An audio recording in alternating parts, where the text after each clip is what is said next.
Hey there, tech enthusiasts. Welcome to this quick tutorial on how to change the language on your Dell laptop in 2025. Whether you're switching for work, travel, or just personal preference, this process is straightforward and can make your device feel more customized. I'm excited to walk you through it step by step, so you can get it done in no time. Let's dive in. First things first, make sure your Dell laptop is powered on and you're logged into your user account. We're assuming you're using the latest Windows version, like Windows 12 or whatever Microsoft has rolled out by 2025, but the steps are pretty similar across recent updates. Step 1. Click on the Start button in the bottom left corner of your screen. That's the Windows icon. From there, search for Settings and open it. Settings is like the control center for your laptop, where you tweak all sorts of options. Step 2. Once in Settings, look for the Time and Language option. It's usually towards the bottom of the list. Click on that to open a new menu. Step 3.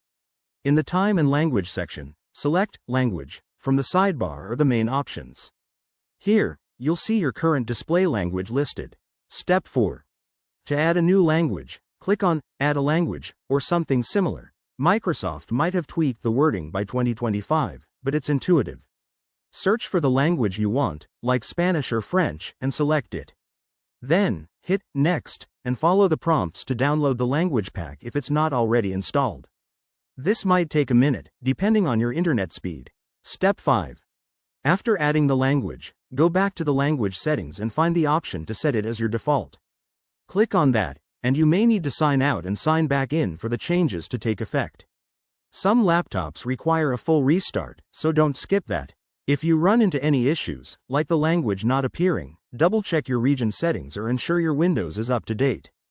Dell laptops often follow standard Windows procedures, but if you're on a specialized version, head to Dell's support site for extras. And there you have it. That's how you change the language on your Dell laptop in 2025. It's a simple way to personalize your device and make it work for you. If this helped, give this video a thumbs up. Subscribe for more tech tips, and drop a comment if you have questions. Thanks for watching, and see you next time.